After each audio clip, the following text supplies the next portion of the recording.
नमस्कार विद्यार्थी मित्रांनो, आज मी तुमच्यासाठी एक नवीन टॉपिक या ठिकाणी घेऊन आलेलो आहे.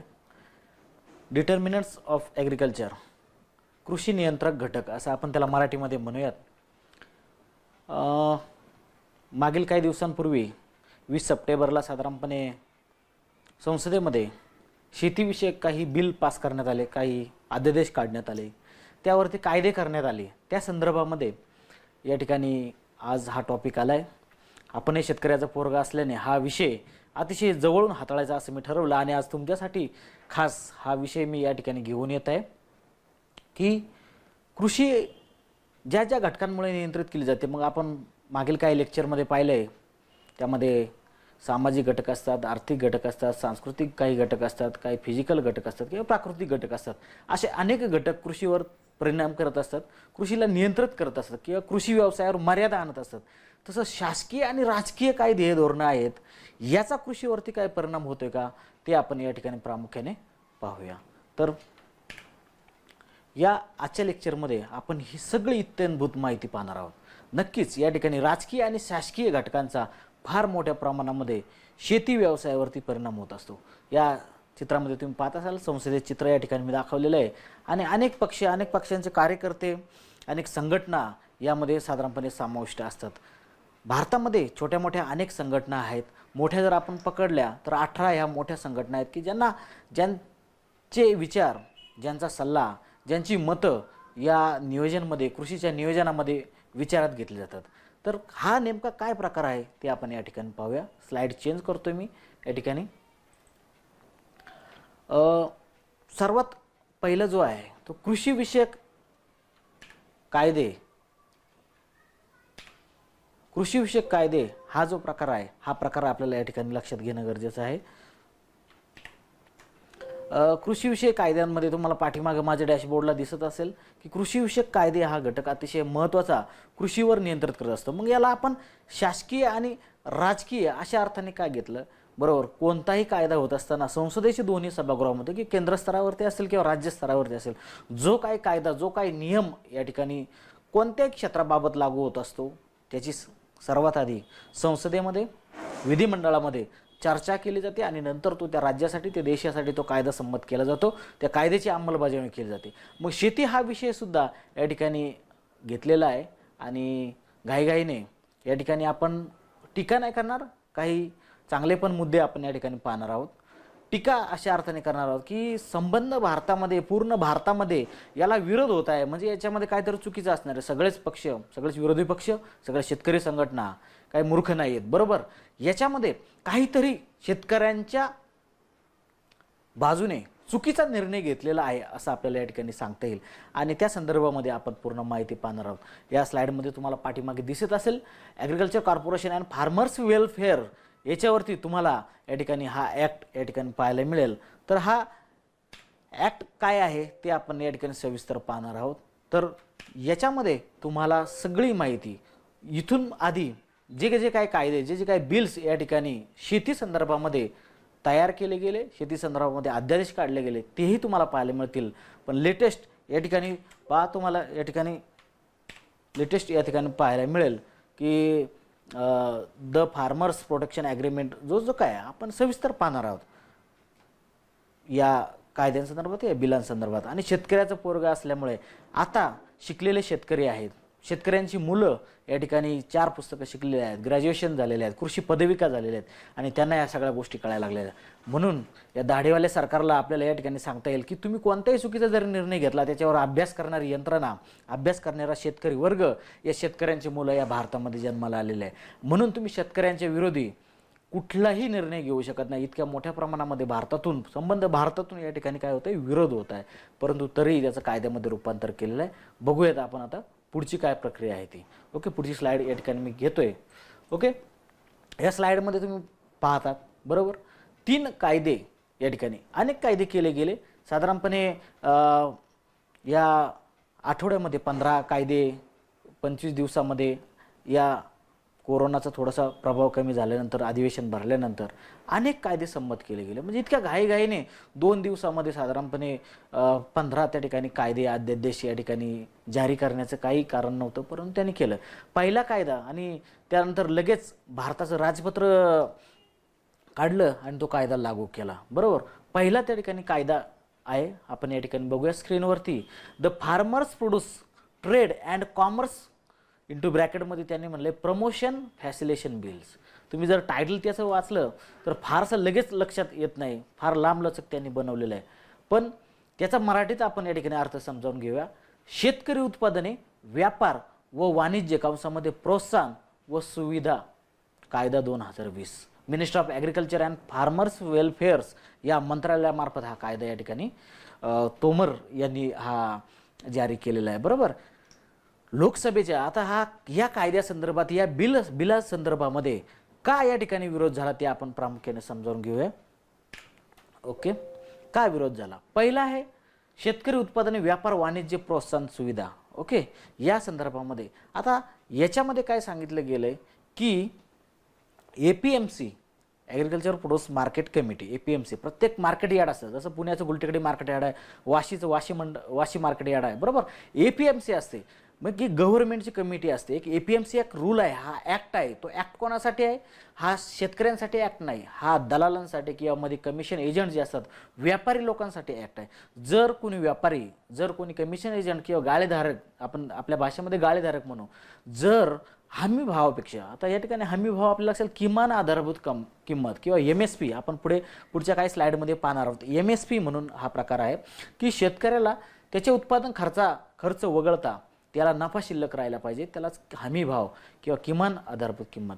आता या ठिकाणी या पहिल्या कायद्याद्वारे सरकार काय सांगते की आता आम्ही प्रायव्हेट मंड्या सुरू करणार. मंड्या म्हणजे काय? Market yard. Private market yard सुरू करणार की ज्या ठिकाणी सरकारी मंडीपेक्षा जास्त बाजारभाव शेतकऱ्याला खुलेआम त्या ठिकाणी मार्केटमध्ये माल विकता येईल. परंतु या ठिकाणी आपलं असं लक्षात येईल की शेतकऱ्यांचा विरोधाभास दाखवण्याचं काम चालू आहे. म्हणजे सरकारी मंड्या जे शेतकऱ्याला सुरक्षित वाटतात, सरकारी मालकीच्या ज्या मंड्या आहेत त्या शेतकऱ्याला सुरक्षित वाटतात, कारण त्या ठिकाणी APMC ॲक्ट असतो. APMC ॲक्ट असेल तर कोणताही जो व्यापारी आहे तो शेतकऱ्याला बुडवू शकत नाही, त्याचे पैसे बुडवू शकत नाही आणि माल खरेदी करताना त्याच्यावरची बंधन असतं. जर एखादा व्यापारी शेतकऱ्याच्या विरोधात किंवा शेतकऱ्याला फसवणूक करत असेल आणि तशी तक्रार जर APMC सचिवाकडे किंवा त्या बॉडीकडे जर केली तर त्या ठिकाणी त्या दलालाचं, त्या व्यापाऱ्याचं लायसन्स जप्त करण्याची परमिशन्स किंवा सूचना तो देऊ शकतो. त्याला त्या ठिकाणी हकालपट्टी त्या व्यापाऱ्याची करता येऊ शकते. बरोबर. मग शेतकऱ्याचा पैसा, शेतकऱ्याचा माल सुरक्षित त्या ठिकाणी उतरवला जातो. नक्कीच या APMC मध्ये किंवा आताची जी काही मार्केट सिस्टीम आहे, आत्ताची जी मंडी सिस्टीम आहे, याच्यामध्ये खूप मोठे प्रॉब्लेम्स आहेत. त्या सुधारल्या पाहिजे. काँग्रेसचा जाहीरनामा तसा होता, स्वामीनाथन आयोगचा पण त्याच पद्धतीची शिफारस होती की ज्या मार्केट यार्ड आहेत आता सध्या, ज्या मंडी आहेत, या मंडी वाढवा. तुम्ही सरकारी मंडी वाढवा, ह्या कमी करू नका. म्हणजे या ठिकाणी सरकारचा काय आहे की प्रायव्हेट मंडी तुम्हाला या ठिकाणी सांगितलंय की तुम्ही सरकारी मंडीत विकू शकता किंवा प्रायव्हेट मंडीमध्ये विकू शकता. मग या ठिकाणी मोठमोठे जे काही उद्योगपती आहे, ज्यांच्याकडं भरमसाठ पैसा आहे, ती आता ह्या उद्योगामध्ये गुंतत आहे आणि त्यांच्यासाठी या ठिकाणी शासन हा कायदा करू इच्छित आहे असं या ठिकाणी लक्षात येते. APMC बरखास्त करणे म्हणजे या ठिकाणी शेतकऱ्याचं मोठ्या प्रमाणात नुकसान आहे.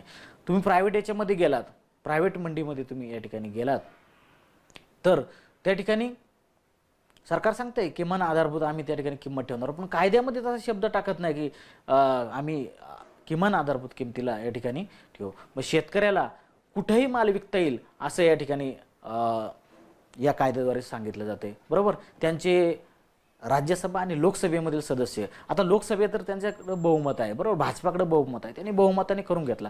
परंतु राज्यसभेमध्ये संसदेच्या दुसऱ्या सभागृहामध्ये, राज्यसभा आपण ज्याला म्हणतो, फार विचारपूर्वक त्या ठिकाणी लोक निवडून दिलेले आपण असं वेगवेगळ्या क्षेत्रातली, त्या ठिकाणी खूप मोठा विचार मिळेल. पण त्या ठिकाणी भाजपाला संख्याबळ नव्हतं राज्यसभेमध्ये, परंतु त्या ठिकाणी त्यांनी आवाजी मतदान घेऊन तो कायदा, ते बिल संमत केलं, पास केलं. त्याचे पूर्ण देशभर मोठे पडसाद उमटले आणि मोठमोठे आंदोलन पंजाब, हरियाणा, गुजरात अनेक भागातून, भारताच्या पूर्ण भागातून या ठिकाणी तृणमूल काँग्रेसचे डेरेक ओब्रायन जे आहेत त्यांनी अक्षरशः ते कागदपत्र जी होती ते सगळे फाडून त्या ठिकाणी जो सभागृहामध्ये गोंधळ घातला, माईक उखडून टाकला त्या ठिकाणी आणि अनेक त्या ठिकाणी खासदारांनी त्या ठिकाणी मागणी केली की प्रवर समितीकडे हे पाठवा आणि त्या ठिकाणी हरिवंश म्हणून त्या ठिकाणी भाजप प्रणित असं आपण त्यांना म्हणू शकतो उपस्थित असताना त्यांच्या अध्यक्षतेखाली अधिवेशन चालू असताना त्यांनी फक्त कारण दिलं की प्रवर समितीचे सदस्य उपस्थित नाही आहे आणि घाईघाईने पंतप्रधानांनी त्यांच्या मदतीने राष्ट्रपतींकडे त्याचं कायद्यामध्ये रूपांतर करण्यासाठी घाईघाईने पाठवलं. म्हणजे कुठलीही आवाजी मतदान घेतलं, बॅलेटचं मतदान घेतलं नाही. दोन प्रकारे मतदान घेता येतं, बॅलेटने पण मतदान घेता येतं, लिखित मतदान घेता येतं, परंतु त्या ठिकाणी त्यांनी आवाजी मतदानाने मतदान घेऊन तो कायदा त्या ठिकाणी संमत केला आणि त्याचे पडसाद पूर्ण तुम्ही इंडिया गेटला सुद्धा पंजाब आणि हरियाणातल्या शेतकऱ्यांनी काही संघटनांनी एकत्र येऊन ट्रॅक्टर जाळून निषेध केला. पूर्ण त्या ठिकाणी बऱ्याच ठिकाणी रास्ता रोको वगैरे ह्या गोष्टी घडल्या. मी या ठिकाणी काही चित्रांच्या माध्यमातून तुम्हाला दाखवतोय. पाठीमागे काही तुम्हाला चित्र या ठिकाणी दिसत असतील बघा. या चित्रांच्या मध्ये तुम्हाला लक्षात येतं की खूप मोठ्या प्रमाणात गदारोळ झाला या राज्यसभेमध्ये, पण तरी या ठिकाणी या भाजप प्रणित सरकारने या ठिकाणी शेतकऱ्यांचं ऐकलं नाही, कुठल्याही विरोधी पक्षाचं मत या ठिकाणी लक्षात घेतलं नाही आणि त्याचे दुष्परिणाम तुम्हाला या स्लाईडच्या माध्यमातून या ठिकाणी दिसतात बघा. किसान विरोधी या ठिकाणी बिल अशा प्रकारचा या ठिकाणी पूर्ण भारतभर याच्यावरती पडसाद उमटले. पूर्ण भारतभर त्या ठिकाणी आक्रोश मोर्चा त्या ठिकाणी निघाला बघा. ट्रॅक्टरच्या रॅली काढल्या गेल्या, रास्ता रोको केले गेलं, अनेक त्या ठिकाणी प्रॉब्लेम्स या कायद्याने तयार केलेले आहेत. मग एवढं सगळं भारतभरातून आक्रोश असताना भाजप सरकारने या ठिकाणी थांबायला पाहिजे होतं. त्याची शेतकरी संघटनांची मतं, विरोधी पक्षांची मतं या ठिकाणी विचारात घेणं गरजेचं होतं, परंतु कुठलीही मतं यांनी विचारात घेतली नाही आणि तो कायदा या ठिकाणी संमत केला. मग अजून दुसरं या ठिकाणी बिल आहे, दुसरं बिल आपण या ठिकाणी पाहूयात. The farmers empowerment and protection agreement on price assurance and farm service bill 2020. शेतकरी हक्क कंसामध्ये शेतकरी हक्क व सुरक्षा, किंमत हमी व कृषी सेवा कायदा.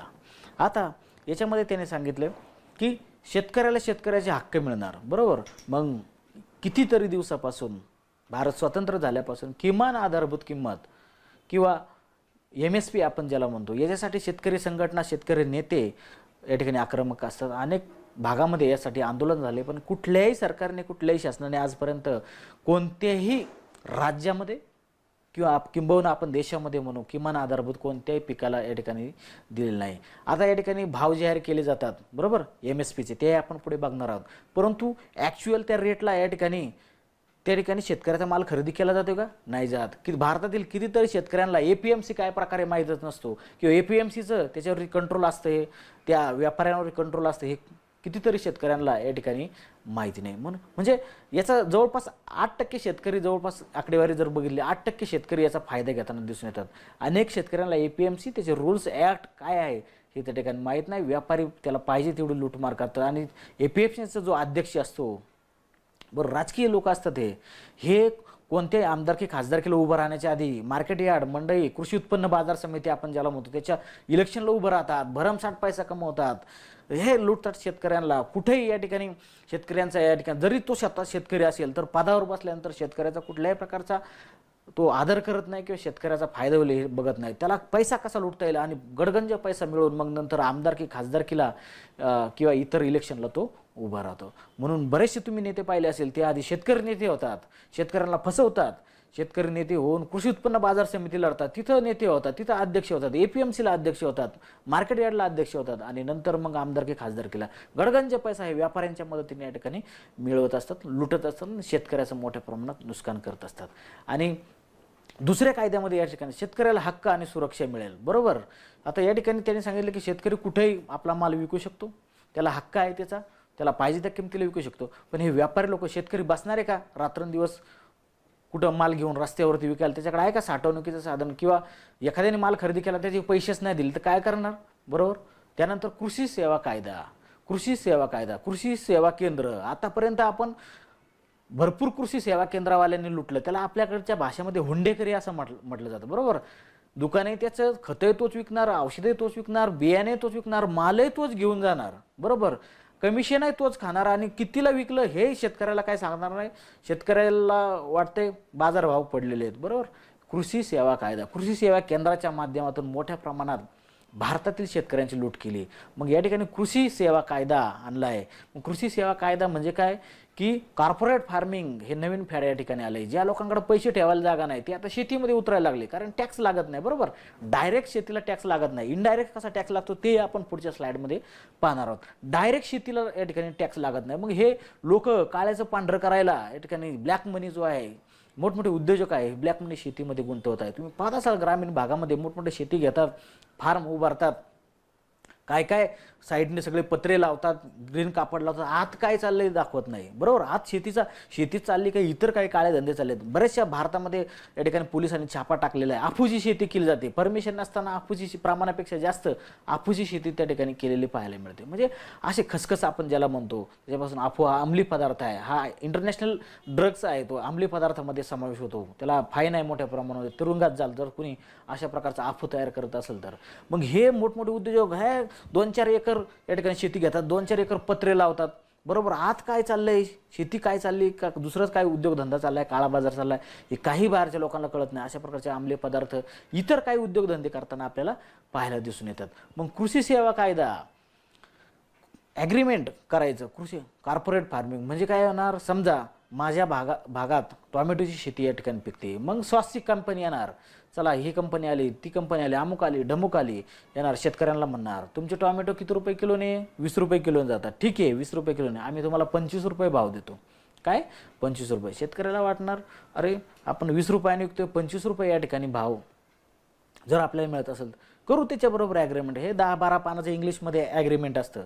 शेतकऱ्याला काय डोंबलं कळणार आहे त्याच्यामधलं, 10-12 पानाचं ॲग्रीमेंट इंग्लिशमध्ये ॲग्रीमेंट असतं. मग त्याच्यामध्ये छोटे छोटे गोष्टी लिहिल्या असतात. आणि समजा त्या 4-5 शेतकरी एकत्र येऊन अशा प्रकारचं ॲग्रीमेंट या ठिकाणी या कंपन्या करतात. शेतकऱ्याला वाटतं सगळं बियाणं तो देतोय, खतं तो देतोय. म्हणजे पहिलं कृषी सेवा केंद्र जे होतं ना, ते कृषी सेवा कायदा याच्यामध्ये रूपांतर केलं. याच्यापेक्षा काय केलंय, कृषी सेवा केंद्रावाल्यांनी, हुंडेकरवाल्यांनी इतकं लुबाडलं शेतकऱ्यांना. शेतकऱ्याकडे वाहतुकीचं साधन नसायचं, शेतकऱ्याकडे भांडवल नसायचं, सगळ्या गोष्टी शेतकऱ्याकडे ह्या शेतीसाठी लागणाऱ्या मजूर देण्यासाठी लागणारा पैसा नसायचा, भांडवल नसायचं. मग ह्या कृषी सेवा केंद्रावरती अवलंबून राहायचं आणि मग हे कृषी सेवा केंद्रवाले शेतकऱ्यांची अशा प्रकारची लूट करायची. बरोबर, मग कृषी सेवा कायदा काय सांगतो की तुम्ही शेतकरी बरोबर ह्या कंपन्या ॲग्रीमेंट करणार आणि मग ते प्राईस ज्याने जी ठरवली, कृषी मालाची किंमत जी ठरवलेली आहे, तो माल निघायच्या आधीच ठरवणार. माल किती निघेल, काय निघेल, कसा निघेल. शेतकऱ्याला एकदा बरं वाटतं, एकदा दोनदा बरं, नंतर शेतकऱ्याला लक्षात येईल. जर समजा शेतकऱ्याने 25 रुपयाने टोमॅटो किलो ठरवले आणि जर उत्पादन कमी झालं, संबंध भारतामध्ये, पूर्ण महाराष्ट्रामध्ये जिथं ज्या रिजनल एरियात असेल, ज्या मार्केट यार्डच्या परिसरामध्ये असेल, उत्पादन कमी झालं आणि 40-50 रुपये किलोवरती जर टोमॅटो गेले तर शेतकरी काय करणार आहे, ॲग्रीमेंट केलेलं आहे 25 रुपयानेच त्याला द्यावं लागेल. बरोबर, आत्महत्या करतील शेतकरी. अशा त्याला ॲग्रीमेंट केलेलं असतं. मग हे ॲग्रीमेंट, आणि ह्या ॲग्रीमेंटमध्ये त्यांनी लिहिलंय, ह्या बिलमध्ये त्यांनी लिहिलंय की जर अशा प्रकारचे कंपनीने केलेलं ॲग्रीमेंट आणि शेतकऱ्यांमध्ये जर या ठिकाणी काही वाद झाले तर वाद DM-कडे सोडवायचे, डिस्ट्रिक्ट मॅजिस्ट्रेट ओके याच्याकडं, किंवा SDM-कडे उपविभागीय दंडाधिकारी आपण त्याला मराठीमध्ये म्हणू, किंवा जिल्हा दंडाधिकारी किंवा दंडाधिकारी असं आपण म्हणू. शेतकरी साधा तालुका कृषी अधिकाऱ्याकडे जात नाही, घाई ग्रामसेवक किंवा सरपंचाकडे गावातली तक्रार घेऊन जात नाही, तर तो एवढ्या उपदंडाधिकारी किंवा दंडाधिकारी साहेबांकडे कधी जाईल हे बिल मिटवायला. बरोबर, अशा अनेक गोष्टींमधून याकडे शेतकरी फासावर जातात, शेतकरी आत्महत्या करतात. आणि तुम्ही पाहिलं असेल महाराष्ट्रात सगळ्या 3000च्या वर आकडेवारी आहे. पूर्ण भारतात सगळ्यात जास्त मॅक्झिमम महाराष्ट्रातील विदर्भ या भागामध्ये शेतकरी आत्महत्या खूप लुटतात. हे सगळी यंत्रणा, सगळे हे शासन आहे. हे आंदोलन, शेतकऱ्यांचे आंदोलन ह्या कायद्याच्या विरोधात होण्याचं कारण काय की छोट्या गोष्टी त्यामध्ये टर्म्स टाकतात. कायद्यामध्ये एक छोटा व शब्द जरी टाकला आणि त्याच्या पुढे जर सेंटेन्समध्ये अजून काय टाकलं तरी पूर्ण अर्थ चेंज होतो. कायद्यामध्ये शब्द जपून टाकावा लागतो. मग या कायद्याचा अर्थ सरकार सांगतं की शेतकऱ्यांना समजलं नाही, विरोधक फसवतात, पण तसं नाही. शेतकऱ्यांची पोरं काय आता आडान राहिलेलं नाही, त्यांना इंग्लिश समजतं, त्यांना कायदे समजतात, स्वामीनाथन आयोग समजतो, शेतकऱ्यांचं नुकसान कुठं होतं, शेतकऱ्यांना हमी भाव कुठं मिळणार आहे, शेतकऱ्यांना कोणत्या मार्केटमध्ये किती बाजारभाव आहे हे शेतकऱ्यांच्या मुलांना आता समजतं, शेतकऱ्यांना सुद्धा समजतंय विविध माध्यमांद्वारे. त्यामुळं सरकारने किती जरी शेतकऱ्यांना फसवण्याचं ठरवलं तरी फसवू शकत नाही. मग कृषी सेवा कायदा म्हणजे काय, तो सुद्धा minister of agriculture and farmers welfare या डिपार्टमेंटने या ठिकाणी बनवलेला आहे. अशा पद्धतीने शेतकऱ्याविरोधी जर भूमिका शासन घेत असेल, सरकार घेत असेल, तर नक्कीच या ठिकाणी या देशामध्ये आणि एक शेतकऱ्याचा मुलगा म्हणून या ठिकाणी या गोष्टीला सुद्धा आपण विरोध करतो. तुम्ही द्या ना, त्या ठिकाणी हमीभाव द्या, शेतकऱ्यांना सबसिडी द्या, सगळं द्या, पण तुम्ही जर त्याचं खाजगीकरण जर करायला पाहत असाल, प्रायव्हेट लोकांना त्या ठिकाणी प्रायव्हेट मंड्या जर त्या ठिकाणी उभारून शेतकऱ्याचं नुकसान करत असेल तर ते चुकीचं आहे. तिसरा कायदा यांनी संमत केला, तोही आपण या ठिकाणी पाहूया. द एसेन्शियल कमोडिटी अमेंडमेंट दुरुस्ती केली. 1995लाच हा कायदा झाला. द एसेन्शियल कमोडिटी ॲक्ट 1995 हा या ठिकाणी होता. त्याला आपण मराठीमध्ये अत्यावश्यक वस्तू दुरुस्ती अध्यादेश 2020 असं म्हणू. अत्यावश्यक वस्तू. मग या ठिकाणी यांनी काय केलं की कोरोनाच्या आधीपर्यंत यांनी मे महिन्यामध्येच ही खटपट सुरू केली की घाईघाईने या ठिकाणी अध्यादेश काढले, घाईघाईने या ठिकाणी कायदे संमत करण्याची प्रक्रिया सुरू केली, कायदे तयार केले. आणि मग हा तिसरा जो कायदा आहे या ठिकाणी तुम्ही पाहत असाल, या तिसरा कायदा काय सांगतोय, या तिसऱ्या कायद्याच्या मते जर या भारतामध्ये पूर्वीचा 1995चा सांगतो, या तिसरा कायदा जो एसेन्शियल कमोडिटी ॲक्ट 1995 हा काय सांगत होता, जर भारतामध्ये जीवनावश्यक किंवा अत्यावश्यक वस्तूचा साठा प्रमाणापेक्षा जर भारतातील कोणताही व्यक्ती जर करत असेल तर शासन यंत्रणेमार्फत त्याच्यावरती छापा टाकून सगळा माल त्याचा जप्त करून त्याला फाईन, त्याला जेलमध्ये टाकण्याची तरतूद याच्यामध्ये होती. पण याच्यामध्ये अमेंडमेंट केली आणि दुरुस्ती केली 2020 मध्ये की भारतातील यापुढे भारतातील कोणताही व्यक्ती अत्यावश्यक वस्तूचा कितीही मालाचा साठा करून शकतो. बरोबर, ही अशी चुकीची अमेंडमेंट या ठिकाणी तयार केली, दुरुस्ती केलेली. याने काय होणार, शेतकरीच्या संदर्भामध्ये आपण बोलूयात. कृषीच्या संदर्भात शेतीचा माल आहे, जो माल साठवून ठेवू शकतो, कांदा असेल, सोयाबीन असेल, अजून काय काय असेल, जो माल साठवून ठेवू शकतो, या मालाचा हे व्यापारी लोक साठे बाजार, काळा बाजार करू शकतात. बाराख्याच्या बाराख्या कांद्याच्या त्या ठिकाणी चाळीच्या चाळी भरून ठेवू शकतात. आणि बाजारामध्ये हे व्यापाऱ्यांची साखळी असते, बाजारामध्ये भासवायचं, मालच आणायचं नाही, बाजारामध्ये भासवायचं की मालच शिल्लक नाही, उत्पादन झालेलं नाही, आवकच नाही आणि भरमसाठ बाजार वाढायचे. या ठिकाणी दोघांचे नुकसान आहे. जो ग्राहक आहे सामान्य माणूस त्याचे नुकसान आहे, त्यालाही माल या ठिकाणी महाग भेटणार. आणि दुसरा जो प्रकार आहे तो म्हणजे शेतकऱ्याला माल हा कवडीमोल भावामध्ये त्यांनी घेतलेला असणार. बरोबर, शेतकऱ्याला इतकी या ठिकाणी गरज असते. आता शेतकऱ्याचा पोरगा आहे म्हणून माहीत आहे, माल काढायच्या आधीच त्याचं गणित ठरलेलं असतं की हा माल इतका निघाला तर याच्यात किती गोणी विकायच्या, ते गोणी विकून कोणाचे पैसे द्यायचे, भांडवल घेतलं होतं कृषी सेवा केंद्रावाल्याकडून, बँकेचं कर्ज घेतलं होतं, काय काय पोरांना शिक्षणाची फी, काय काय सगळी यंत्रणा त्याची या ठिकाणी त्याच्यावरती अवलंबून. त्याचं माल निघायच्या आधीच गणित ठरतं, त्याला नंतर काही पैसा राहत नाही. आणि मग शेतकऱ्याकडे साठे बाजार करायला आहे का, गोदाम आहेत का, त्याला राहायला घर नाही. भारतातील कितीतरी तुम्ही 65% जास्त शेतकरी बघा, 65% जास्त लोक शेती व्यवसायांमध्ये गुंतलेले आहे. 50% जास्त शेतकरी बघा, एकालाही अजूनही, भारत स्वतंत्र होऊन किती वर्ष झाले बघा, एकालाही अजूनही त्या ठिकाणी पक्क घर नाही. कोणाचं छप्पर आहे, कोणाचं गळतंय, कोणाचे पत्रे तुटलेत, कोणाचं वादळाने उडून गेलंय, त्या ठिकाणी शासनाने पंचनामा केलेला नाही. अशा अनेक गोष्टी आहेत. आणि तो काय माल आपला साठवून ठेवणार. बरोबर, ज्या पद्धतीने सरकारी यंत्रमार्फत माल खरेदी करावा लागत होता तर तो सोडून प्रायव्हेटायझेशन किंवा खाजगीकरण या ठिकाणी करते. आणि शेतकऱ्याच्या विरोध या ठिकाणी कायदे जर शासन करत असेल तर नक्कीच देशभरातून म्हणजे साठे बाजार आता करणार लोक, व्यापारी ज्यांच्याकडे पैसा आहे, उदाहरणार्थ सर्व्हिसवाले लोक असतील, बिझनेसवाले लोक असतील, पैसा हे काळ्या बाजारातून पैसा कमवला, इकडून तिकडून पैसा कमवला आहे, तो पैसा याच्यामध्ये गुंतवला. म्हणजे काळ्याचं पांढरं, मग मी तुम्हाला ब्लॅकचं व्हाईट मनी करायचं हे षडयंत्र ह्या मोठ्या उद्योजकांसाठी आणि मोठ्या लोकांसाठी शासनाने केलेलं पाहायला मिळते. जाऊयात आता पुढच्या स्लाइडकडे काय आहे. ओके, अशा पद्धतीने अनेक शेतकरी विरोधी या ठिकाणी कायदे केल्याने अनेक भागामध्ये त्या ठिकाणी आंदोलनं या ठिकाणी शेतकऱ्यांनी झाले. पुढचा घटक बघूया.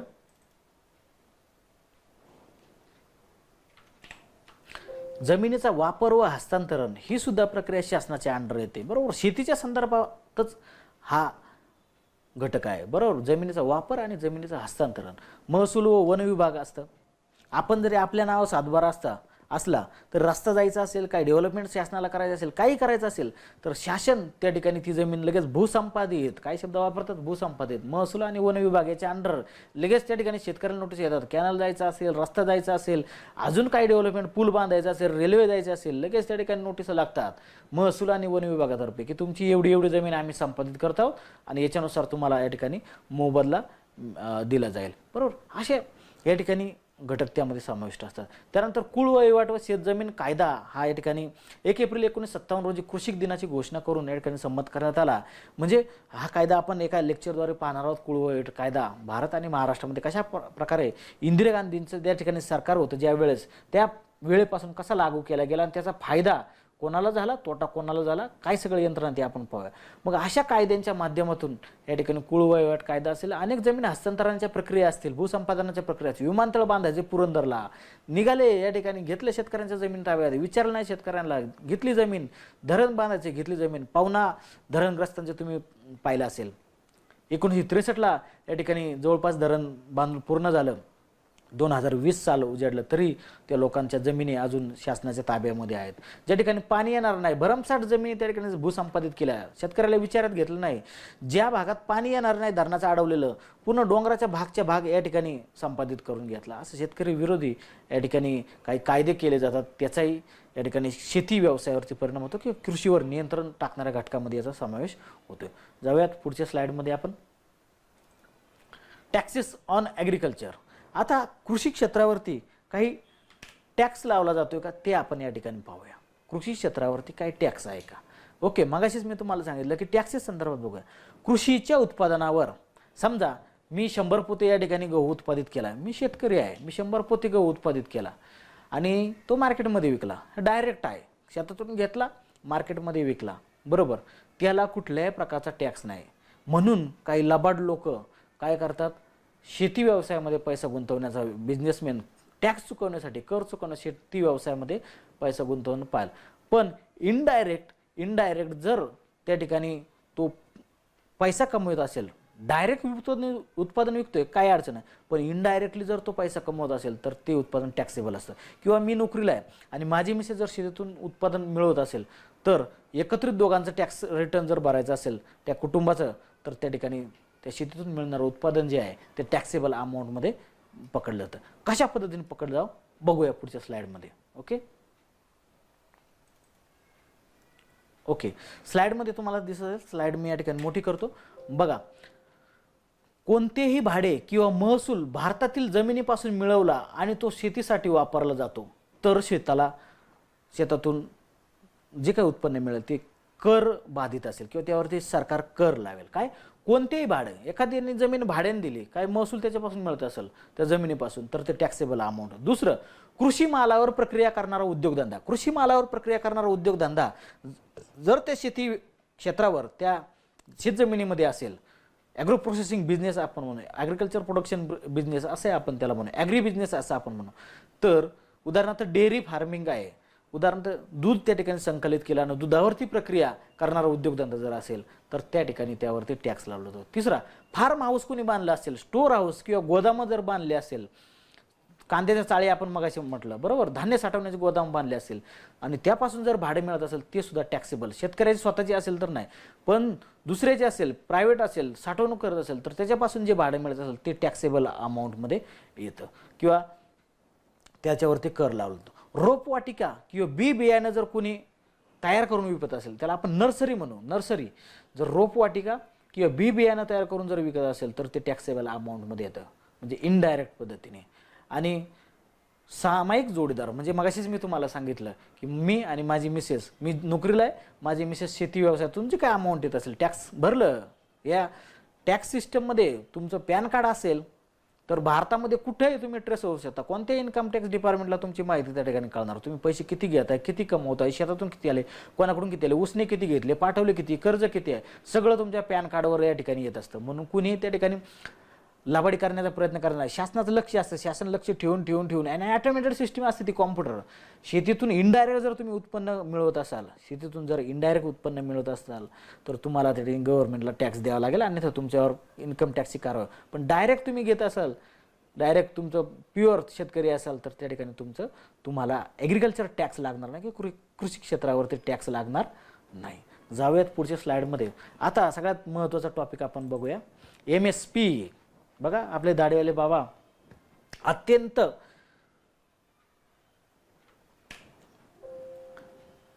चांगल्या पद्धतीने या भारत देशामध्ये सगळी यंत्रणा तुम्ही पाहत असाल.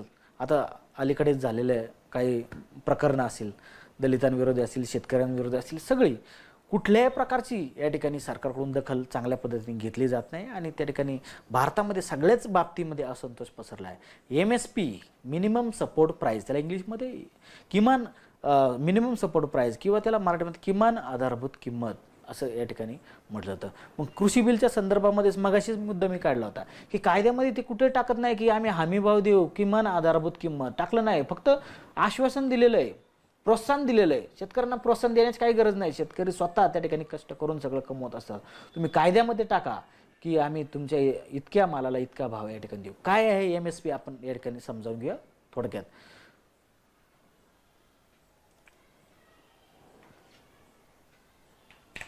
ओके, किमान आधारभूत किंमत म्हणजे ही किंमत शेतकऱ्याकडून थेट खरेदी करण्यासाठी भारत सरकारने निश्चित केलेली कृषी उत्पादन किंमत आहे.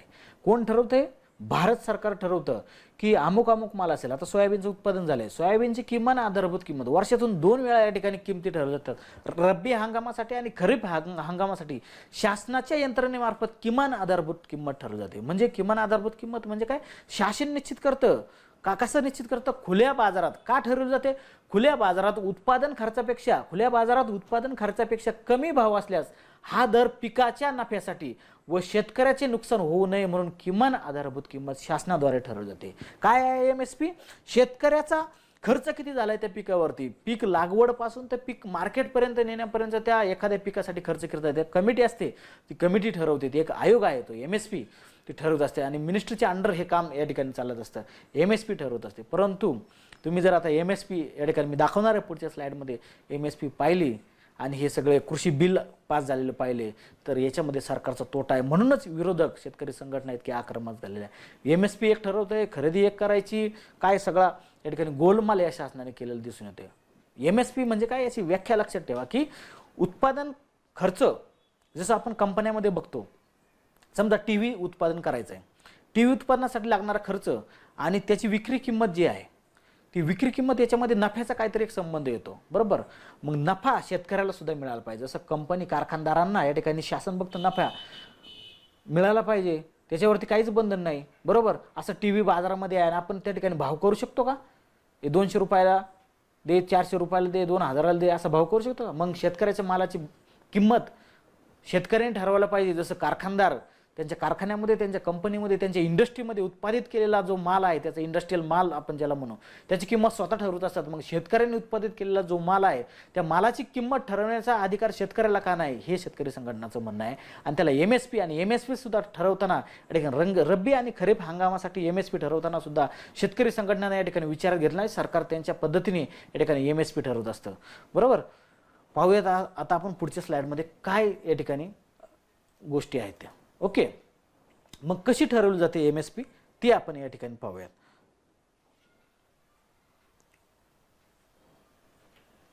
ओके, याच्यासाठी किमान आधारभूत ठरवताना CSP एक कमिटी असते. कमिटी मार्फत या ठिकाणी प्रमुख पुढील बाबींचा विचार केला जातो. बघा काय आहे. पहिलं कॉस्ट A2, यात शेतकरी आपल्या खिशातून जो खर्च करतो त्याचा समावेश होतो. यामध्ये बी बियाणापासून खते, मजूर, मशिनरी आणि लीजवर जमीन घेतली असेल तर जमिनीच्या खर्चाचाही समावेश होतो किमान आधारभूत किमतीमध्ये. मग असे उत्पादन खर्च A2.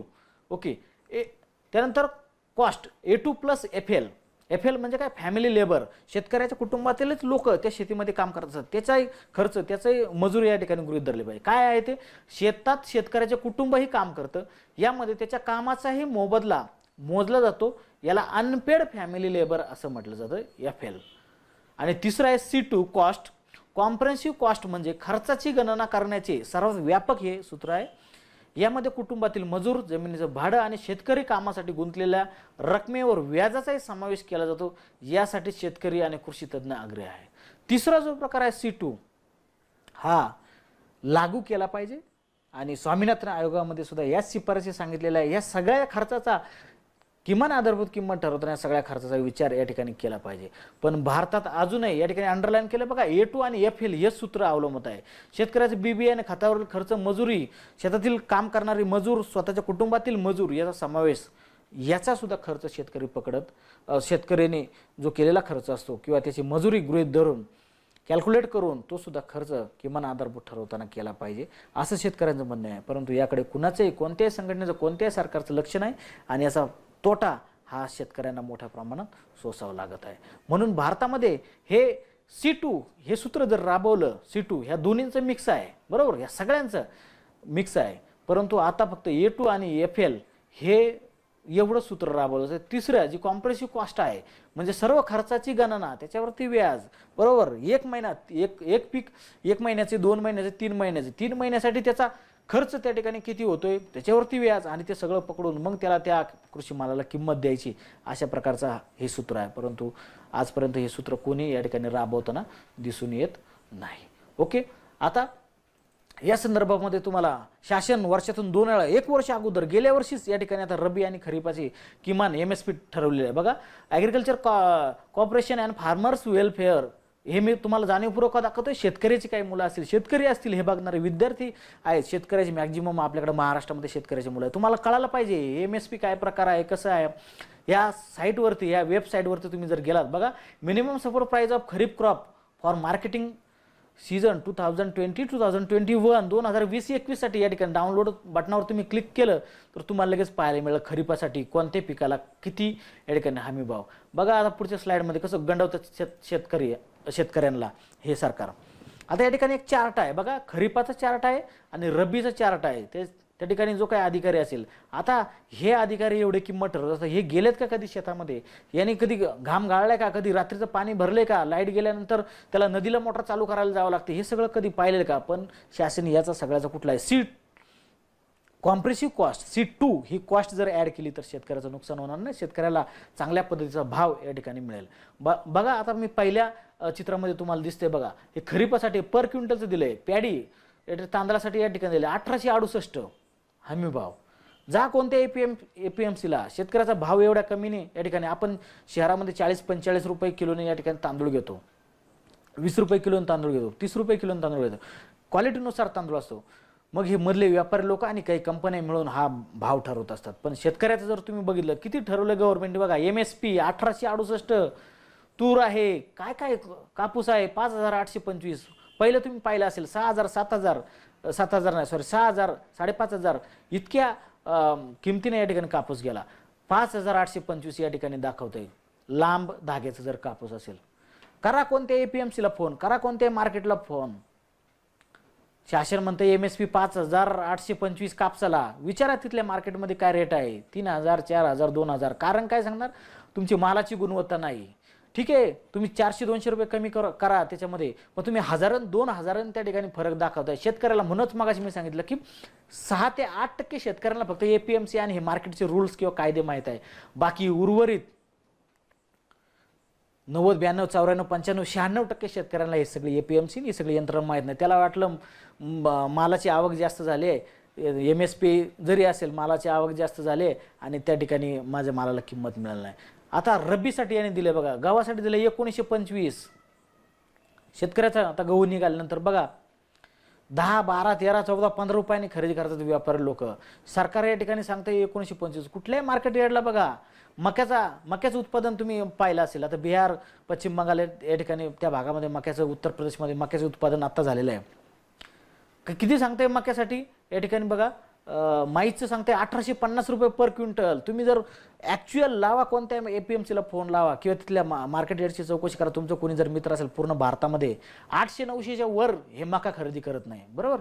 इतक्या मोठ्या प्रमाणात शेतकऱ्याला लुटताना पाहायला मिळतात. म्हणून मिनिमम सपोर्ट प्राईस जर जेव्हा शेतकऱ्याला मिळेल तेव्हाच या शेतकऱ्याचं जीवन सुखी होईल, तेव्हाच या शेतकऱ्याला चांगल्या पद्धतीचा फायदा होईल, तेव्हाच या शेतकऱ्याची पोरं शिकतील, तेव्हाच या शेतकऱ्याच्या घरामध्ये गाडी, TV, फ्रीज, वॉशिंग मशीन या सगळ्या सुविधा येतील. त्याचं काम, त्याच्या बायकोचं काम, कपडे धुवायचं काम, हे सगळे कामं त्या ठिकाणी वाचतील. म्हणून मिनिमम सपोर्ट प्राईस हे विरोधक एकवटलेत का? तुम्ही सगळं करा, लागू करा, काही लागू करा, मिनिमम सपोर्ट प्राईज शेतकऱ्याला जर तुम्ही कायद्यामध्ये शब्द टाकला तर आमचा कृषी कायद्याला काही विरोध असणार नाही. जाऊया पुढच्या स्लाइडवरती. अजून कुठले घटक या ठिकाणी कृषी क्षेत्राला नियंत्रित करत असतात? मग जर अशा प्रकारे भाव मिळत नसेल, बरेच शेतकरी तूर डाळ तूर या ठिकाणी खरेदी करण्यास शासनाने ठरवलं. अनेक शेतकरी, 1-2 शेतकरी त्या ठिकाणी वयस्कर होते, 2-2, 3-3 दिवस त्या ठिकाणी रांगा लागल्या, शेतकरी तिथंच. 1-2 शेतकऱ्याचा मृत्यूसुद्धा त्या ठिकाणी महाराष्ट्रामध्ये झाला.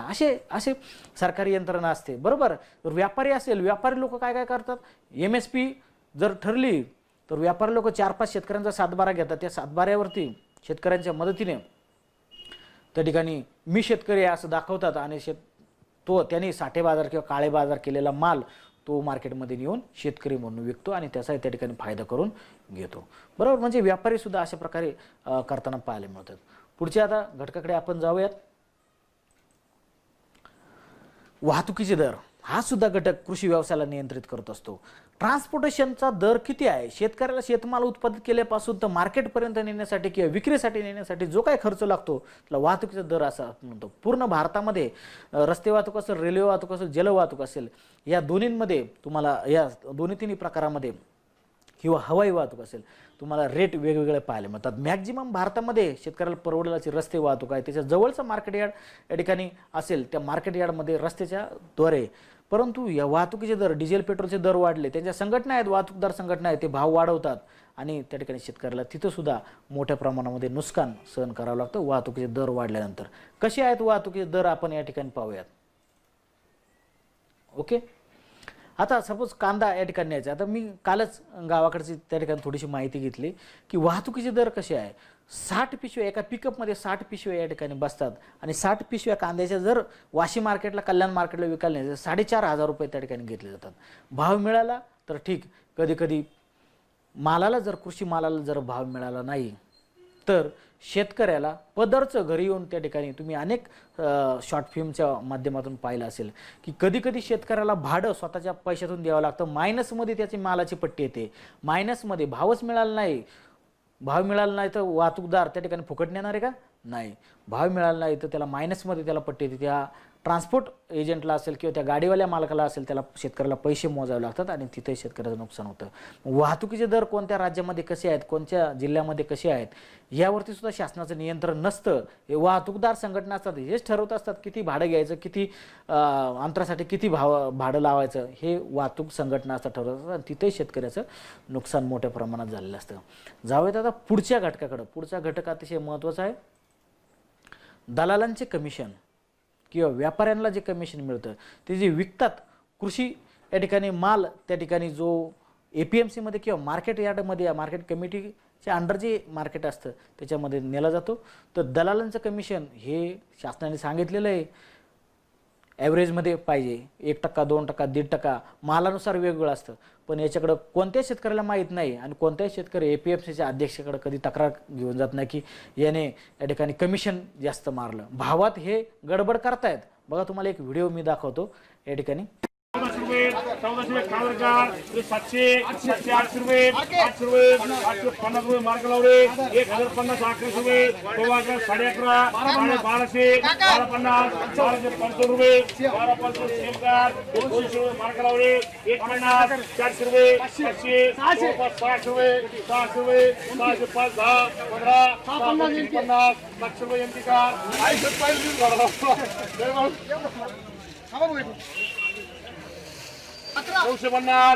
1200 रुपये 1205 10 रुपये 1210 रुपये 1210 15 20 रुपये 25 1230 1230 रुपये 1230 रुपये मार्क लावले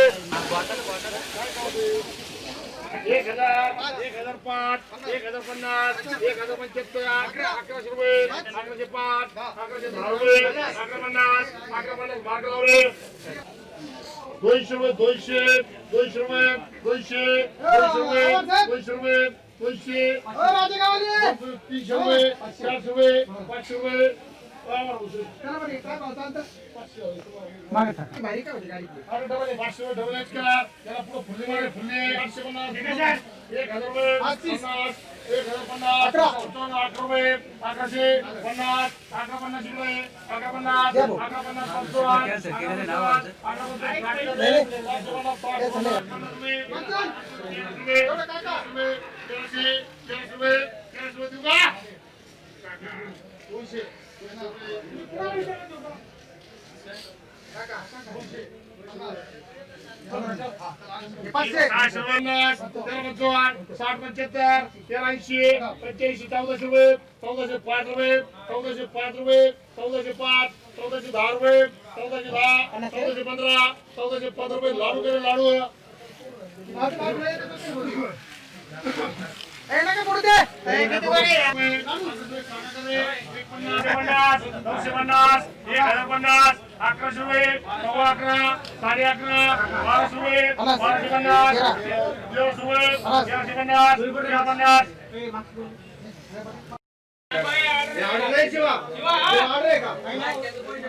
त्यानंतर पुढचा आयात आणि निर्यात कर.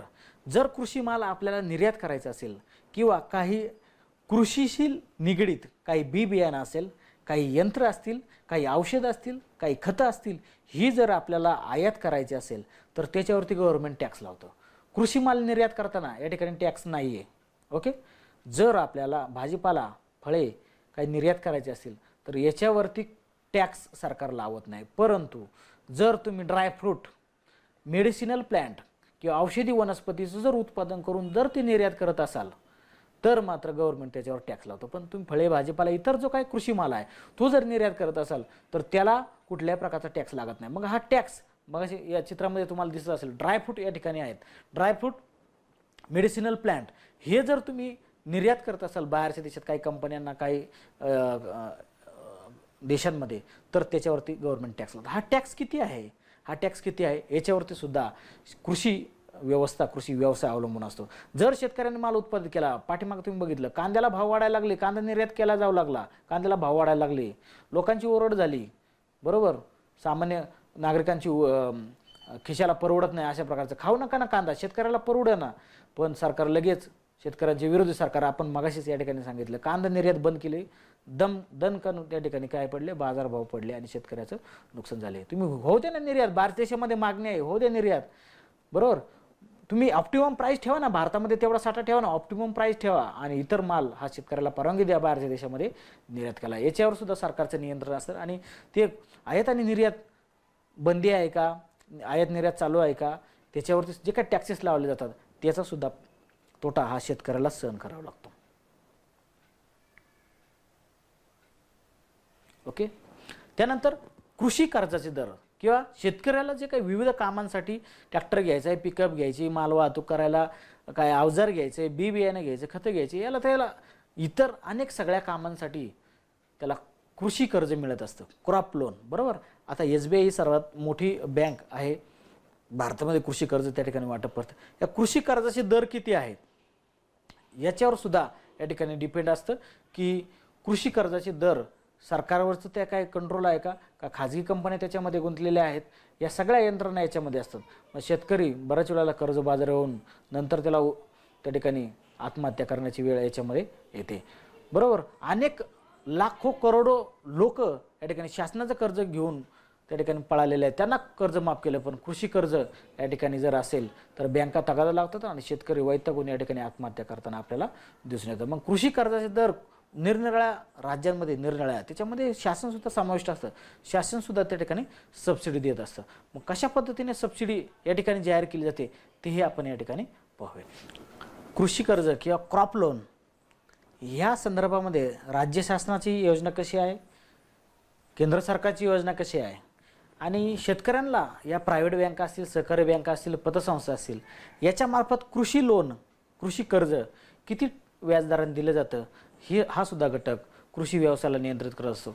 कारण हे कर्ज त्याला विविध मशिनरी, शेतकऱ्याला विविध मशिनरी, त्यासाठी किंवा शेती व्यवसायामध्ये लागणारं खत, औषध, बी बियाणं, इतर किंवा मजुरी खर्च असेल, किंवा शेतमाल उत्पादन करण्यासाठी जो जो खर्च लागतो, वाहतुकीसाठी लागत असेल, त्यासाठी त्याला पैशाची गरज असते आणि तो काही ही माध्यमं आहेत, सरकारी बँका असतील, पतसंस्था असतील किंवा सोसायटी असतील, याच्या माध्यमातून कृषी कर्ज या ठिकाणी घेत असतो. मग कृषी कर्जाचे दर प्रत्येक राज्यामध्ये कशा प्रकारचे आहेत यावरती सुद्धा कृषी नियंत्रण अवलंबून असतं. काही भागामध्ये शेतकऱ्याला शेती असूनही जर त्याच्याकडे भांडवल उपलब्ध नसेल, आपण भांडवल या घटकामध्ये किंवा आर्थिक घटकांमध्ये भांडवल हा घटक सविस्तरपणे अभ्यासला आहे मागच्या काही लेक्चरमध्ये.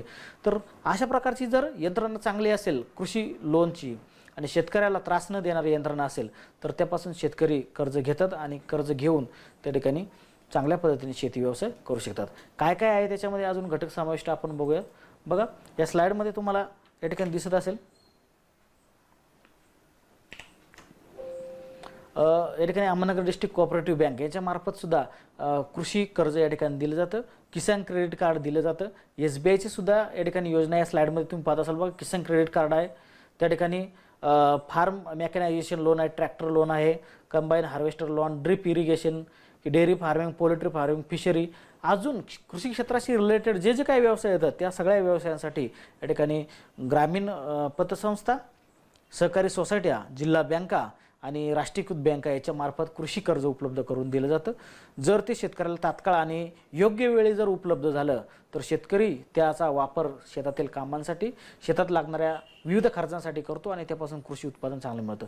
परंतु अनेक भागामध्ये तुम्ही पाहिलं असेल की तुम्ही SBIचा या ठिकाणी अनुभव घेतला, कमी व्याजदराने साधारणपणे 6-7% व्याजदराने त्या ठिकाणी कृषी कर्ज मिळतं. पण एक कृषी कर्ज शेतकऱ्याला मिळवण्यासाठी 6 ते 7 महिने या ठिकाणी वेटिंग करायला लावतात. तोपर्यंत एखाद्या पिकाचा हंगामही निघून जातो. म्हणजे इतक्या गचाळ त्या ठिकाणी सरकारची यंत्रणा या SBIची यंत्रणा पाहायला मिळते. पतसंस्था, खाजगी बँका लवकर कर्ज देतात पण त्याचा व्याज दर 10%, 9% इतका मोठ्या प्रमाणात असतो. आणि शेतकऱ्याला जर पिकातून उत्पादन नाही झालं, शेतकऱ्याच्या मालाला जर भाव नाही मिळाला आणि त्याच्याकडे पैसे नाही आले आणि वेळेवर जर तो कर्ज परतफेड करू नाही शकला तर या सहकारी बँका, पतसंस्थांमार्फत जप्तीची नोटीस दिली जाते. या जप्तीच्या नोटीसीला घाबरून अनेक शेतकऱ्यांनी महाराष्ट्रामध्ये आत्महत्या केलेला आपल्याला पाहायला मिळतात. म्हणजे हा सुद्धा घटक शेतीवर नियंत्रण करताना आपल्याला आढळून येतो. पुढचा आपण स्लाइड पाहूयात.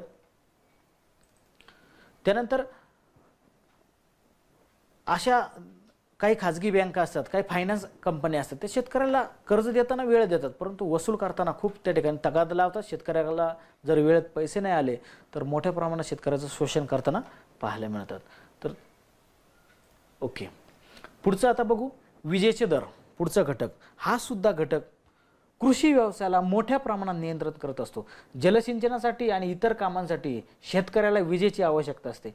मग विजेचे दर प्रत्येक राज्यामध्ये किती आहे का, केंद्राने काय त्याच्यावर नियम दिलेत का, किंवा महाराष्ट्राचा आपण अभ्यास केला तर महाराष्ट्र काय सबसिडी देते का, की विजेचे दर किती आहेत कृषी पंपासाठी, शेती कामासाठी, ते आपण पुढच्या स्लाइडमध्ये पाहूया. विजेचे दर जर वाढले तर शेतकऱ्याचे त्या ठिकाणी नुकसान होतं.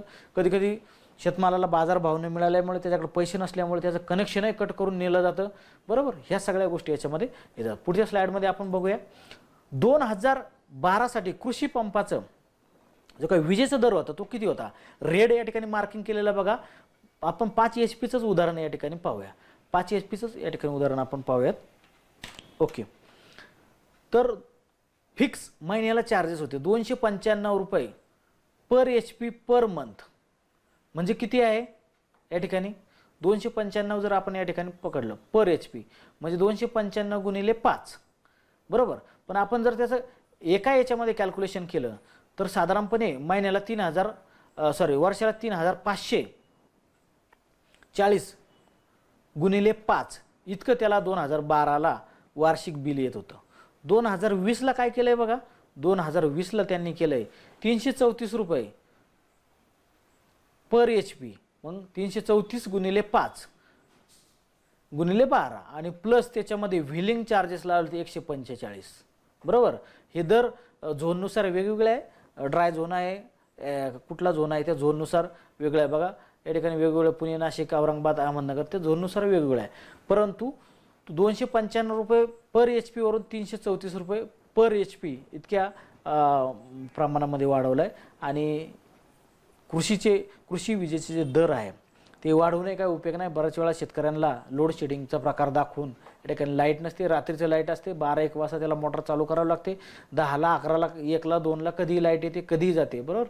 यामुळे सुद्धा शेतकऱ्याचं मोठ्या प्रमाणात नुकसान होतं. कांदा लागवड करायची असेल तर त्या ठिकाणी लाईट गेली तर त्याला जनरेटर वापरावं लागतं, बरोबर, कारण लागवड थांबवू शकत नाही. अशा अनेक गोष्टींसाठी त्या ठिकाणी काय होतं, विजेचे दर हा जो घटक आहे तो परिणाम करत असतो. जर तुम्हाला पोल्ट्री फार्म वगैरेसाठी जर पाहिजे असेल तर बघा 20 रुपये पर मंथ पर HP आणि एनर्जी चार्जेस पर युनिट या ठिकाणी 2 रुपये 10 पैसे आहे. जसं आपल्याला घराला 3 रुपये 36 पैसे किती 3 रुपये 60 पैसे आहे, तसं या ठिकाणी 2 रुपये 10 पैसे पोल्ट्री फार्म जर असेल तर त्यासाठी येतं. आता पुढचं बघू शेतमजुरी. शेतमजूर हा सुद्धा घटक कृषी व्यवसायासाठी महत्त्वाचा नियंत्रण करणारा घटक आहे.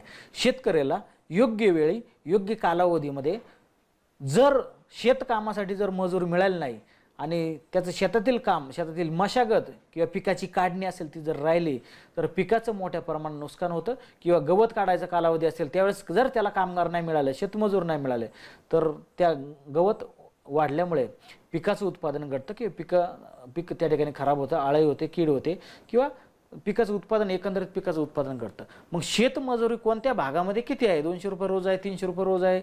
आता मी ज्यावेळेस शेतातील कामं करायचे त्यावेळेस 50 रुपये, 30 रुपये, 40 रुपये अशी मजुरी होती दिवसाला.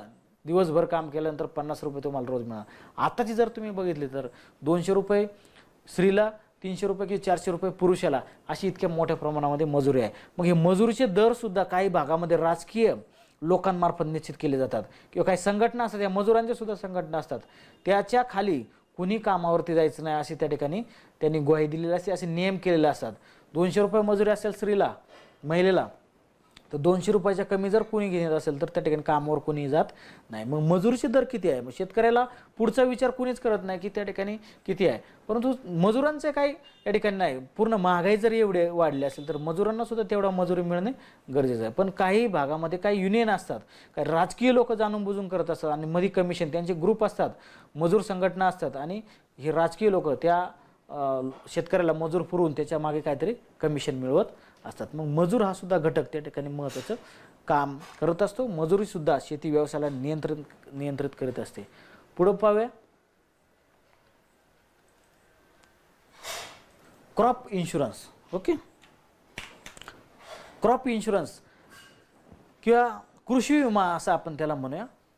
कृषी विमा हा 2 गोष्टींसाठी या ठिकाणी दिला जातो. पहिली गोष्ट आहे की हवामानामुळं नुकसान होणारं, पिकांचं हवामानामुळं जे नुकसान होईल त्याच्यासाठी, आणि जनरल क्रॉप इन्शुरन्स असतो. प्रधानमंत्री कृषी फसल विमा योजना क्रॉप इन्शुरन्स म्हणजे जनरल इन्शुरन्स असतो, म्हणजे ओव्हरऑल सगळ्यांसाठी त्या ठिकाणी असतो. आणि काही वेदर बेस क्रॉप असतात, म्हणजे हवामानाचा जर बदल झाला, गारपीट झाली, धुकं आलं, ढग आलं, अतिवृष्टी झाली, बर्फवृष्टी झाली, अति थंड तापमान झालं, अतिउष्ण तापमान झालं, त्याच्यामुळे जर काही फळबागा, काही क्रॉप्स, काही पिकं जर नाश पावत असतील तर दोन्ही प्रकारचे त्या ठिकाणी इन्शुरन्स असतात. मग इन्शुरन्स हे गव्हर्नमेंटचा हप्ता किती आहे, गव्हर्नमेंट त्याच्यामध्ये किती रक्कम टाकते. काही ज्या खाजगी कंपनी असतात, पाठीमागे तुम्ही पेपरला बातम्या वाचल्या असतील की बजाज फायनान्स त्या ठिकाणी कृषी इन्शुरन्स दिलेलं होतं. बजाज फायनान्सचा गव्हर्नमेंटने रिकमेंड केलं होतं आणि त्या ठिकाणी या सगळ्या प्रक्रियेमध्ये खूप शेतकऱ्यांना त्रास ही फायनान्स कंपनी देत होते किंवा ह्या कंपन्यांमार्फत त्या ठिकाणी कृषी विमा उतरवला जातो आणि या कंपन्यानंतर काही गडबड झाली तर त्या ठिकाणी शेतकऱ्यांना त्रास देत असतात. पाहूया पुढच्या स्लाइडमध्ये कुठं माहिती मिळते ही. ओके ओके ह्या माझ्या पाठीमागे तुम्हाला जी स्लाइड दिसते गव्हर्नमेंट प्रधानमंत्री फसल विमा योजना, याच्यावरती ही सगळी यंत्रणा असते. बघा 1 नंबरचाच कॉलम आहे फार्मर कॉर्नर, त्याच्यानंतर इन्शुरन्स प्रीमियम. मी थोडी स्लाइड इकडे घेतो. Okay, insurance premium, report crop loss, बरोबर. इथून ऑनलाईन सगळी यंत्रणा करायची असते, परंतु याच्यामध्ये सुद्धा शेतकऱ्याला या ठिकाणी फसवलं जातं काही कंपन्यांच्या मार्फत. पुढच्या स्लाइडमध्ये आपण पाहूया कशी सगळी यंत्रणा. तुम्ही लॉग इन केल्यानंतर बघा इन्शुरन्स प्रीमियम कॅल्क्युलेटर असतं. मग अशा ही तुम्हाला वेबसाईट या ठिकाणी मी दिलेली आहे. खरीप आणि रब्बी दोन्ही पिकांसाठी या ठिकाणी तुम्ही वर्ष, स्कीम, डिस्ट्रिक्ट, कुठलं क्रॉप आहे ते क्रॉप तुम्ही निवडू शकता. आता या ठिकाणी मी तुम्हाला दाखवतो बघा. ओके, इथं बघा मी एक या ठिकाणी तुम्हाला उदाहरणासाठी केलं होतं की रब्बी वेदर बेस्ड क्रॉप इन्शुरन्स त्या ठिकाणी फक्त द्राक्षे सगळ्याच पिकांसाठी नसतं, ठराविक पिकांसाठीच असतं. तर या ठिकाणी जर 1 हेक्टर एरिया असेल तर या ठिकाणी फार्मरने किती प्रीमियम भरायचा, शेतकऱ्याने किती हप्ता भरायचा, गव्हर्नमेंट किती भरणार आणि त्याला सम ॲश्युअर्ड किती मिळणार, बरोबर. या ठिकाणी सगळी कॅल्क्युलेशन केलेलं आहे. तुम्ही जेवढं तुमचं क्षेत्र टाकाल त्यानुसार त्या ठिकाणी बँक किंवा जी इन्शुरन्स कंपनी येते आणि त्यानुसार तुम्हाला कॅल्क्युलेट होऊन मिळतं. पुढचा घटक आपण पाहूयात कर्जमाफी, बरोबर. कर्जमाफी हा जो प्रकार आहे हा केंद्र शासनामार्फत काही त्या ठिकाणी निधी दिला जातो किंवा राज्य शासनाची त्या ठिकाणी यंत्रणा असते, राज्य शासनामार्फत त्या ठिकाणी काही निधीची तरतूद केली जाते आणि त्या निधीद्वारे त्या ठिकाणी शेतकऱ्यांची कर्जमाफी केली जाते. मग वातावरणामुळे खराब झाले असतील शेतकऱ्यांची पिकं किंवा अजून काही गोष्टींमुळं झाले असतील तर त्या ठिकाणी कर्जमाफी केली जाते. आता कर्जमाफीमध्ये बघा या ठिकाणी महाराष्ट्रातील 27 लाख शेतकऱ्यांना 17,646 कोटी रुपयांचं वाटप द हिंदूची या ठिकाणी आकडेवारी आहे, खाली या ठिकाणी आर्टिकलसुद्धा आलेलं होतं. त्या ठिकाणी मागणी केलेल्या एकूण शेतकऱ्यांपैकी 83% शेतकरी पात्र ठरले. म्हणजे 100% समजा शेतकऱ्यांनी अर्ज केले त्यातले त्यासाठी काही अटी होत्या, त्या अटीनुसार फक्त 83% शेतकरी पात्र ठरले. म्हणजे वरचे जे शेतकरी होते काय बोगस शेतकरी होते, म्हणजे काळ्याचं पांढरं ब्लॅकचं व्हाईट करण्यासाठी आलेले शेतकरी त्या ठिकाणी होते. बरेचसे शेतकरी तुम्हाला मी उदाहरण सांगतो. ग्रामीण भागामध्ये कृषी सोसायटी असतात, बरोबर, कृषी सहाय्यक सोसायटी असेल, शेतीसाठी मदत करणाऱ्या सोसायट्या किंवा यंत्रणा असते. त्याच्यामध्ये 1 लाखापर्यंत साधारणपणे बिनव्याजी मार्च टू एप्रिल व्याज बिनव्याजी या ठिकाणी 1 लाखापर्यंत रक्कम मिळत असते. मग काही लोक काय करतात, ही रक्कम घेतात आणि त्याची FD करतात वर्ष 6%, 8%ने आणि शेतकऱ्याला किंवा शासनाला फसवत असतात. म्हणजे ॲक्च्युअल शेतकऱ्याला या ठिकाणी ते क्रॉप लोन किंवा तो सोसायट्यांमार्फत तो जो फायदा असतो किंवा त्याला कृषी कर्ज जे मिळत असतं ते मिळतच नाही. आणि बाकीचे लोक त्या सोसायट्यांमधले जे चेअरमन वगैरे असतात यांचे जे संबंध असतात यातील काही 1-2% त्यांना देत असतात आणि त्यांच्याकडून मॅक्झिमम कृषी कर्ज मंजूर करून घेत असतात बिनव्याजी आणि नंतर ते पतपेढीमध्ये किंवा बँकेमध्ये टाकतात आणि त्याच्यापासून व्याज कमवतात. म्हणजे शेतकऱ्यांमध्ये सुद्धा काही लोक या ठिकाणी फसवणुकीचे प्रकार करताना पाहायला दिसून येतात. शेतकरी जो ओरिजिनल शेतकरी असतो तो कधी स्वतःला आणि सरकारला फसवू शकत नाही, परंतु काही व्यापारी लोक स्वतःच्या नावावरती 7/12 किंवा इतर जे काही लोक आहेत ते 7/12 दाखवून त्या ठिकाणी हे कमी व्याजदराने किंवा 0% व्याजदराने क्रॉप लोन मिळवत असतात. त्यानंतर कर्जमाफी, बरेचसे शेतकरी अडाणी आहेत, त्यांनी बऱ्याच जणांनी फॉर्मच भरले नाही, बरोबर, ऑनलाईन सगळी DBT यंत्रणा होती किंवा शेतकऱ्याला माहीतच पडलं नाही. ह्या सगळ्या प्रकारामुळे त्याचा कृषी कर्ज माफीचा फॉर्म भरायचा राहिला आणि अजूनही शेतकऱ्यांच्या डोक्यावरती, खऱ्या शेतकऱ्यांच्या डोक्यावरती अजूनही कर्ज पाहायला मिळतं.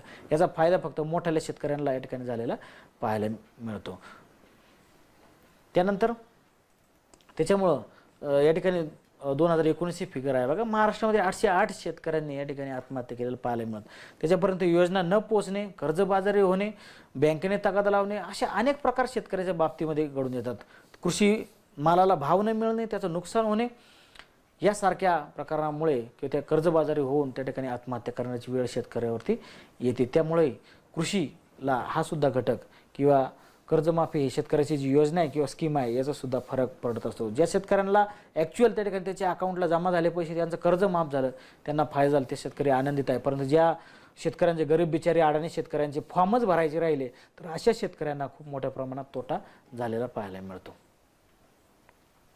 आणि मग या चित्रामध्ये तुम्ही पाहिलं असेल की यातून शेतकरी आत्महत्या करताना पाहायला मिळतात. त्यानंतर पुढचा घटक आहे जलसिंचन योजना किंवा शेतकऱ्यांसाठी केंद्रामार्फत किंवा राज्यामार्फत काही जलसिंचनाच्या योजना राबवल्या जातात. त्या योजना ज्या भागामध्ये राबवल्या त्या शेतकऱ्यांना चांगल्या प्रकारचा फायदा या ठिकाणी होत असतो. परंतु ज्या भागात ह्या योजना नाही आहेत, ड्राय भाग आहे, त्या भागामध्ये जर शेतकऱ्यांना हे योजना मिळाली नाही तर ते चांगल्या प्रकारची शेती करू शकत नाही. मग जलसिंचनाच्या योजना, जलसिंचन प्रकल्प कसे, कुठं, कोणत्या एरियामध्ये राबवलेले आहेत शेतकऱ्याला तुम्ही पाहिलं असेल. इकडं कृष्णा नदी आहे, बरोबर, सातारा, सांगली, कोल्हापूर वगैरे वरच्या भागामध्ये तुम्ही कोल्हापूर साईडला गेलात, सांगली भागामध्ये गेलात तर कृष्णा नदी आहे. या भागामध्ये खूप 12 महिने या नदीला पाणी असतं. बऱ्याच ठिकाणी बॅरेजवरून टेंबूसारखा मोठा प्रकल्प, कृषी जलसिंचन प्रकल्प राबवलेला आहे. कॅनलद्वारे त्याकडे पाणी उपसा करून जत वगैरे, तासगाव या भागामध्ये ज्या ठिकाणी ड्राय भाग आहे त्या भागामध्ये पाठवलेले आहे आणि शेतकरी मोठ्या प्रमाणात द्राक्ष बागाची लागवड करताना त्या भागात दिसून येत आहेत. त्यानंतर महाराष्ट्र जलसिंचन प्रकल्प हे या ठिकाणी तुम्हाला पाहायला मिळतात. जे निळ्या कलरने दाखवलेल्या नकाशामध्ये निळा कलर या ठिकाणी मोठमोठी धरणं आहेत त्या ठिकाणी, आणि जो मागचा जो थोडा ग्रीन एरिया आहे तो सबमर्जन्स एरिया आहे, आणि रेड कलरने मध्ये मध्ये ते दाखवले छोटी मोठी धरणं त्या ठिकाणी आहेत. त्यानंतर कृषी अनुदान, गव्हर्नमेंट मार्फत काही सबसिडीज, काही स्कीम्स राबवल्या जातात. त्या स्कीम्स कोणत्या राज्यामध्ये कशा पद्धतीने राबवल्या जातात त्यावरती सुद्धा कृषी व्यवसाय अवलंबून असतो. आता जी योजना चालू आहे DBT, याच्यामध्ये तुम्हाला यातले बरेचसे मुद्दे पाहायला मिळतील. सॉईल हेल्थ कार्ड असेल, ग्रामीण बंधारा योजना असेल, प्रधानमंत्री फसल विमा योजना असेल, अनेक. आता कृषी यांत्रिकीकरण किंवा आदिवासी शेतकऱ्यांसाठी बिरसा मुंडा कृषी क्रांती योजना, अशा अनेक योजना या ठिकाणी चालू आहेत. ही योजना कशा पद्धतीने राबवल्या जातात, तालुका कृषी अधिकारी त्याच्यामध्ये काही गोलमाल करतात का किंवा शेतकऱ्यांना सपोर्ट करतात का, योजनांची माहिती मग सांगितल्याप्रमाणे शेतकऱ्यांपर्यंत ॲक्च्युअल पोहोचत नाही. ज्या शेतकऱ्याला गरज नसते ते शेतकरी या ठिकाणी वारंवार या कृषी अधिकाऱ्याच्या मदतीने या योजना लुबाडण्याचा प्रयत्न करत असतात. अशा अनेक योजना ग्रामीण भागामध्ये लुबाडण्याचे प्रकार शासनाने उघडकीस केलेले आहे. परंतु ॲक्च्युअल शेतकऱ्याला जर ह्या सगळ्या योजनांची माहिती मिळाली, सगळ्या योजना त्याच्यापर्यंत पोहोचल्या, तर त्याचं जीवन या ठिकाणी समृद्ध होईल. म्हणून कृषी योजना जे आहे किंवा कृषी अनुदान जे आहे ते अनुदान कशा पद्धतीने आहे त्याचा सुद्धा परिणाम या कृषी व्यवसायावरती होताना दिसून येतो. आता सध्या जी चालू आहे DBT महाराष्ट्र शासनाची, बघा एक 9दा या ठिकाणी प्रधानमंत्री कृषी सिंचन योजना, कृषी यांत्रिकीकरण, राष्ट्रीय अन्न सुरक्षा अभियान, अशा अनेक योजना. बघा बिरसा मुंडा कृषी क्रांती योजना, आदिवासी व उपयोजना क्षेत्रासाठी राज्य कृषी यांत्रिकीकरण योजना, अशा अनेक योजना आता महाराष्ट्र शासनामार्फत किंवा केंद्र शासनामार्फत चालू आहे. याचाही फायदा प्रत्यक्ष अप्रत्यक्ष शेतकऱ्याला होत असतो आणि त्याचं जीवनमान सुधारण्यात त्या ठिकाणी महत्त्वाची भूमिका बजावत असतो. तर अशा पद्धतीने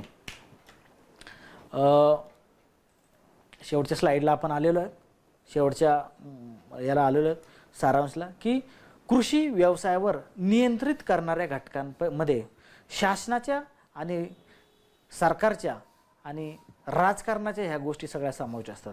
हे राजकारणी लोकच एकत्रित येऊन काही कायदे ठरवत असतात, काही नियम ठरवतात, काही सबसिडी ठरवत असतात, आणि याचा प्रत्यक्ष अप्रत्यक्ष फायदा आणि तोटा, सगळ्याच गोष्टी तोट्याच्या असतात असं नाही, काही गोष्टींचं दोन्ही बाजू त्याला असतात. परंतु आता जे कृषी बिल या ठिकाणी संसदेमध्ये पारित केले गेले, ते अध्यादेश काढून कायदे तयार करण्यात आला, हा मगाशीच तुम्हाला या ठिकाणी विश्लेषण करून सांगितलं की अतिशय चुकीचं आहे, शेतकऱ्यांच्या विरुद्ध आहे. त्यामध्ये मिनिमम सपोर्ट प्राईज किंवा कृषी हमी भाव हा शब्द त्यांनी टाकलेला नाही, त्याच्यामुळे शेतकऱ्यांचं मोठ्या प्रमाणात नुकसान होण्याची शक्यता आहे. त्यानंतर साठे बाजार असेल, काळे बाजार, जो एसेन्शियल कमोडिटी ॲक्ट जो आहे 1995 किंवा अत्यावश्यक वस्तू कायदा, त्यामध्ये दुरुस्ती केली आणि किती माल साठे बाजार करून ठेवू शकतो अत्यावश्यक वस्तूंचा, यामुळे सुद्धा शेतकऱ्यांचा मोठ्या प्रमाणात तोटा या ठिकाणी होणार आहे. अशा पद्धतीने शेती या व्यवसायावर अनेक घटक परिणाम करत असतात. अनेक घटकांद्वारे कृषी व्यवसाय हा नियंत्रित होत असतो. त्यापैकी शासकीय आणि राजकीय घटक हे आपण या ठिकाणी पाहिलेत. अशा अजून व्हिडिओसाठी आपला आदी मीडिया यूट्यूब चॅनल आहे, या यूट्यूब चॅनलला सबस्क्राईब करा, शेअर करा, आणि यापुढे आज आपण या ठिकाणी सुरुवात केलेली आहे. यापुढे भूगोलाच्या संदर्भातील MPCच्या संदर्भातील जे काही विषय आहेत ते विषय सविस्तरपणे आपण या चॅनलवरती घेणार आहोत. धन्यवाद. जय हिंद, जय भारत, जय जवान, जय किसान.